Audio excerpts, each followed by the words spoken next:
Anyway, let's get started. So, I'm from Oklahoma. I'm coming down here to Texas, and I want to make sure that, I facilitate you guys right. So if you guys wouldn't mind, go ahead and standing, and we'll go ahead and pray before we start.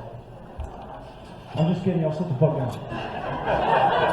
Anyway, the reason I start with that is, I've had church experiences as a kid. I know a lot of people here go to church, and I'll bash you if you do. I don't anymore. I had a pretty traumatic experience at a Catholic church as a young boy. I'm just kidding. No, really. But I did. When I was younger, my parents would force us to go to church, and in all reality, I had a good time at church. I believe, I always had a good time with my friends outside of school doing godly things. But then there was one day at church, my parents, had got us up, and they were acting really strange that morning. So I don't know what the hell was going on. But anyways, after my Sunday school class is out, I'm walking around talking to my friends, and random people that I don't know other than seeing them talk to my parents were walking up to me. Hey, Jared, we're gonna pray for you, buddy. Like, it's gonna be okay. We're gonna pray for you. And I'm kind of like, what the fuck? I don't know these people. Like, why are you talking to me? And it happened from the end of Sunday school class to when the actual church service started. Random people, we're gonna pray for you, buddy. Like, even the pastor. Hey, Jeremy, we're gonna pray for you, buddy. Don't worry. And I'm still like, does somebody know something I fucking don't? Like. But anyway, the service starts, and I'm down there sitting with all my youth group friends, and the pastor's going on with his sermon, and I'm paying attention as best I can. I've got my Game Boy out. And then I hear my name called, and I look up, and the pastor's like, come on up here, buddy, come on up. So I, meander up there, and he's got me by the back of the neck, like, this young man here has been brought into sin. And I'm still like, what the fuck is happening?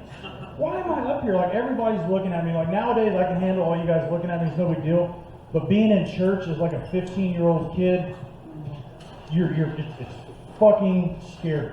Okay? So anyways, he gets done and he's like, today the way modern society is has led him into sin, but we're going to tell him it's okay. It's going to be okay. So they pray for me and all this, and I don't even go back to where my friends are. I go sit with my parents. What the hell did you tell them?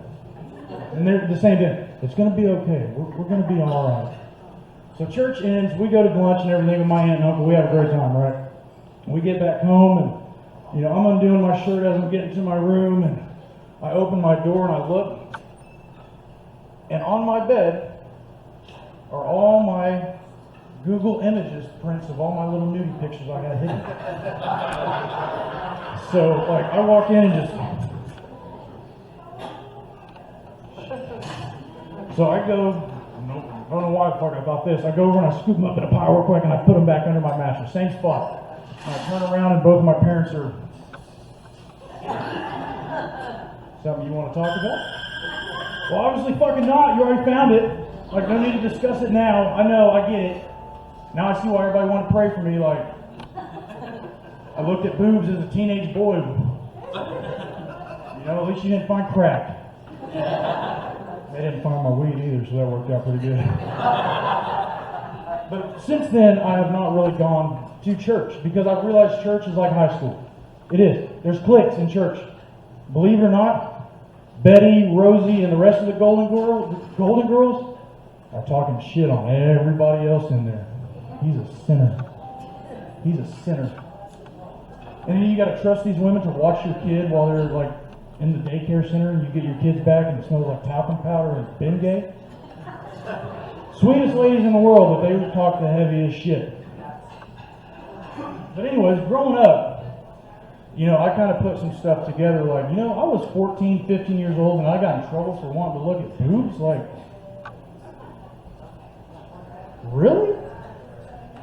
And then I'm engaged, just had a baby about 4 months ago. My daughter came October 21st, exactly 7 days before my birthday. And thank you. And anyways, we're at the hospital. My fiance decided she wanted to do a scheduled planned C-section. It was fine by me. Your body, you do it however the hell you want to. I don't care as long as the baby's healthy.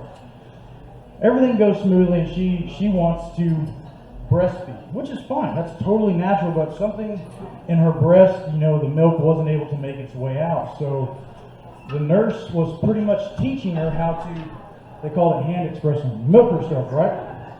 And she just had this baby, And she cut me off about a month and a half to 2 months before the baby got here. So I'm just sitting in this chair just like,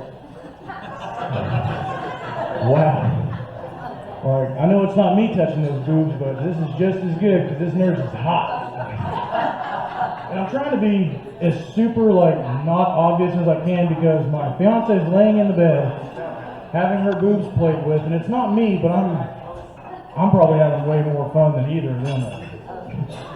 But anyways, you know, she gets done, and they get a little bit of breast milk out. They feed the baby. And if any of you have been in the hospital with a kid, you know you've got to leave that room. You've got to go fucking stretch your legs or you will go crazy.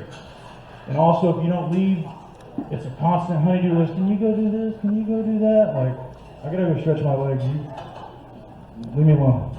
I leave my phone there on purpose so she can't call me. But anyways, a few hours later, you know, the nurse was in there again with my fiance, you know, hand expressing. And again, I'm just... If I offend you guys tonight, I'm gonna let you know I don't care. This is a comedy show. Get the fuck over it. You can cancel me. Whatever. But anyways, then the nurse was like, well, Dad, you know, Mom's gonna be tired sometimes. You know, it might be the middle of the night and Mom's asleep, so you might have to do this for her. And I'm like, well, shit, nurse, you don't have to tell me twice. I can play with tits. Like, I can do it. I can do it. Like, you can count on me, coach. And anyways, you know, I'm doing this, and at first it was really exciting, and then, you know, she kept saying, like, you're going to be such a good dad to the baby, and I'm like, you're really killing my buzz. I can't play with your tits, and you talk about our daughter, okay? So just let me do what I do, and everything's going to be okay. So anyways, I had to do this a few times, and they wouldn't let anybody come and visit us for the first 2 days for COVID reasons or whatever. So anyways, you know, the next morning or whatever, I'm hand expressing my wife again, and I hear the curtain fling, and I'm thinking it's just the nurse coming in here to check on her, the doctor, somebody. And I don't hear anything for, I would say, a couple minutes, and then I feel a hand on my shoulder. And I'm thinking it's the nurse, you know, I'm still just... And then I hear, you're doing a good job, Jared. And I look over, and it's my mom. My mom is like, got her hand on me, like, you're doing such a great job. Like, you know, it took me a little bit, but once I finally put it together, I'm like, hold on. 15 years ago, you told everybody in God's house that I was looking at boobs. You know, you told everybody at school knew. I had kids coming up to me like, hey man, I heard you know where to get the porn at. Google images in a printer, dude, you can get it too, it's easy. But then I started thinking, like, my mom is here pretty much cheering me on as I am just going to town on my fiance's tits, just like